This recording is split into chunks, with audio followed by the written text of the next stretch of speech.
Howdy, y'all. This is Market Explainer, America's #1 business news podcast. Every week, we break down the hottest 4 stories of that week from the wide world of business. I want to tell people about the sponsor for our next segment, Work at Home Stuff. WorkAtHomeStuff.com.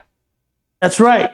WorkAtHomeStuff.com is my website where I've compiled reviews and basically curated a list of my favorite work-at-home furniture and furnishings. I don't think people are going to start going back to the office.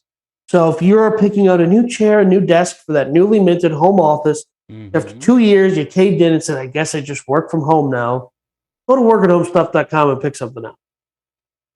There you go. This next story, definitely a Danny story. More than our other story about fraud? 100%. All right. So my good friend, Marshall Mathers, opened up a restaurant called Mom's Spaghetti. Obviously in reference to his, it's a huge meme on the internet, which, lose yourself, the lyrics, lose yourself, vomit on his sweater already, Mom's Spaghetti. Yes. He opened this restaurant back as a pop-up back in 2017 as part of his album, which he released in 2017. I don't even remember which one that is. And it turns out he's getting a permanent location. Good for him. Yeah. So next time you visit Detroit, which is perpetually on fire. Next time you visit Detroit, I'm not doing it. Listen, next time you visit America's third world city, Detroit, which I'm allowed to say that because I spent over a decade visiting twice a year because that's where my family, like extended family, live.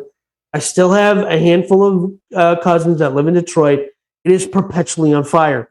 Before I moved to Texas, I received a job at Quicken Loans in downtown Detroit. And if you looked out the one side of downtown Detroit, there's Ford Field, they're building, there's cranes. And then this side of Detroit, on fire. Literally on fire. I can't say any of that. I do enjoy the Deadpool joke in the first Deadpool movie where he's like, no, I'm living to 102 and then dying like the city of Detroit. So, look, Detroit, when the sun hits the abject poverty, there's just something about Detroit, But the reason I love this story is that something that I love when things that are memes become real things. Okay.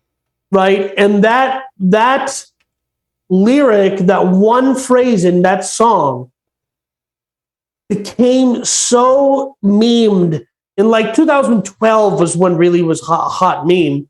And it took 5 years.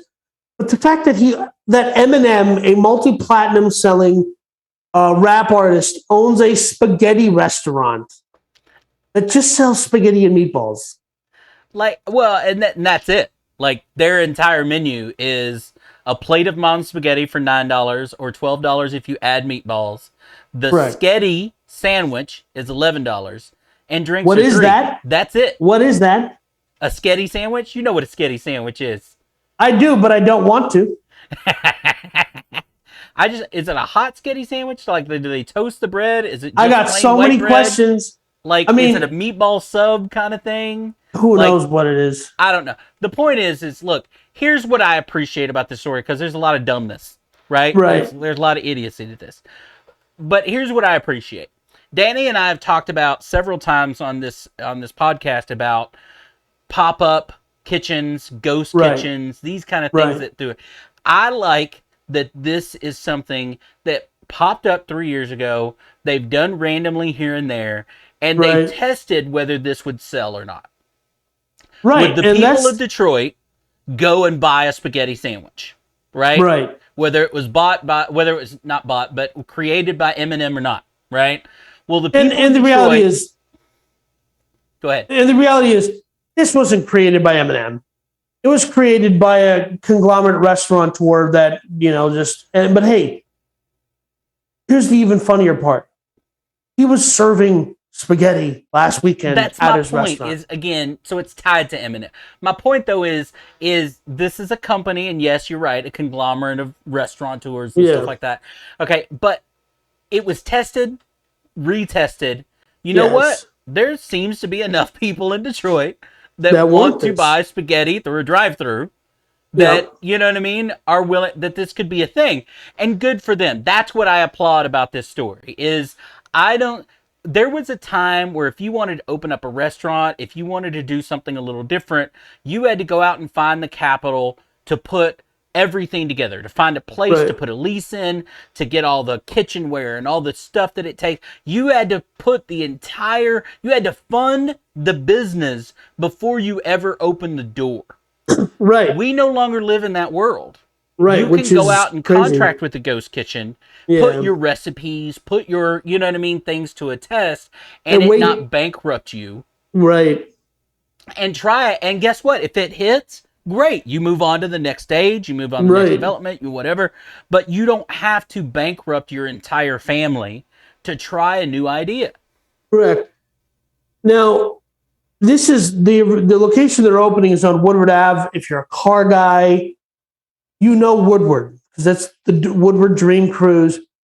They're putting this across from, I think it's the maybe the baseball stadium. I forget what, Comerica Park. I think this is interesting that they actually that there's enough. I get there's enough traction for a weekend, but the idea that there's enough traction for a permanent restaurant, it's actually on the ground floor of Little Caesars World Headquarters, that's even funnier to me. Well, but look, so they're going to have a second floor to this brick and mortar, right? Yeah, The second floor is essentially going to be a a swag shop from Yep. Eminem and the spaghetti, mom's spaghetti, right, or whatever.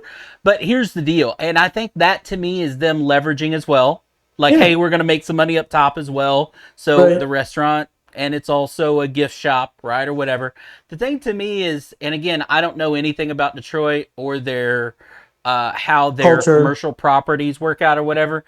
But apparently the second floor of this store can only accommodate about 8 people at a time. Because it's a trailer. It's a replica of the trailer he grew up in. So you've got just enough space for an 8-person gift shop up top. Right. You've got a walk-up spaghetti sandwich shop. Right. So there's not going to be any dine-in. Right. It's a walk-up, you know what I mean, spaghetti shop. Again, I don't know how Detroit or this part of Detroit is laid out. I'm assuming it's very walking friendly, lots of people walking around. So let me just quickly describe for the audience this part of Detroit and Detroit in general. The kind of commercial zoning laws are like, hey, if it's not on fire, do whatever you want.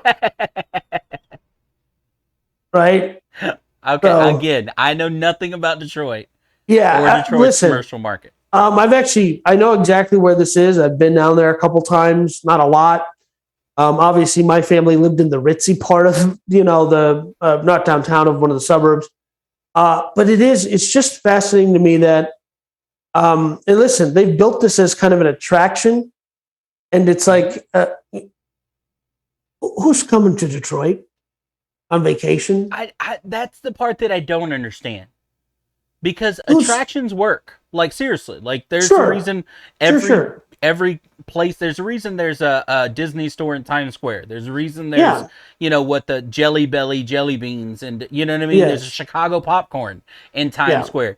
Attractions work. People come in, they spend money, whatever. But who is going to Detroit to go to Eminem's spaghetti? So here's the thing. Even when I go to Detroit, I'm still really not going to Detroit. You fly into Wayne or whatever Detroit Wayne, it's in Romulus, Michigan. You never really touch Detroit, right? Your goal is to get in a rental car and not touch Detroit on your way out of Romulus. So I'm just saying. Look, Eminem apparently is trying to do to Detroit what was it Matthew McConaughey was trying to do in after Katrina in New Orleans, rebuilding houses and businesses, and Detroit was the wealthiest city, not in the United States of America, but in the world in 1960. What's but it? It's not. It's not coming back. I'm really sorry to inform.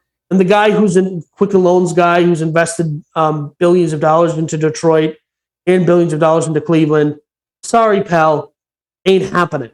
You think Cleveland and Detroit are lost causes? Huh?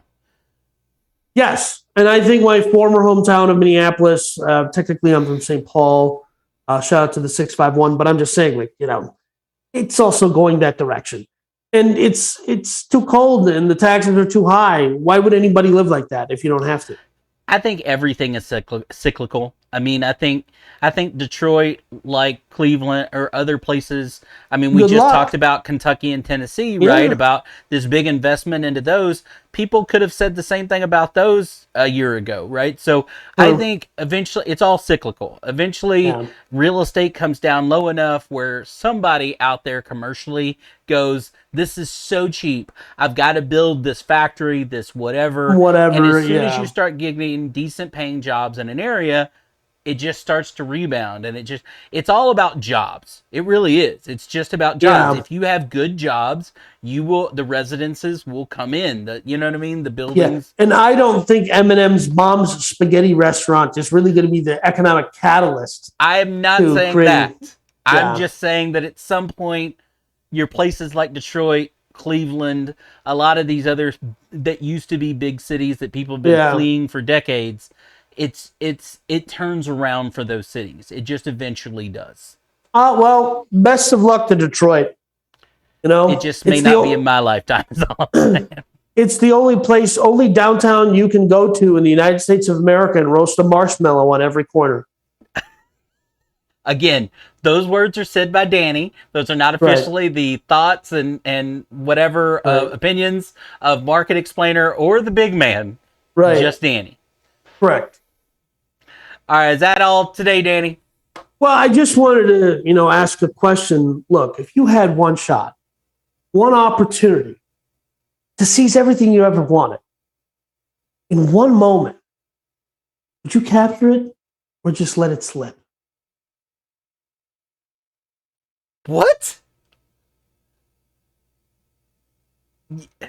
This show stinks. Dude, it's literally the lyrics from the song. This show stinks, folks. We'll see you next week.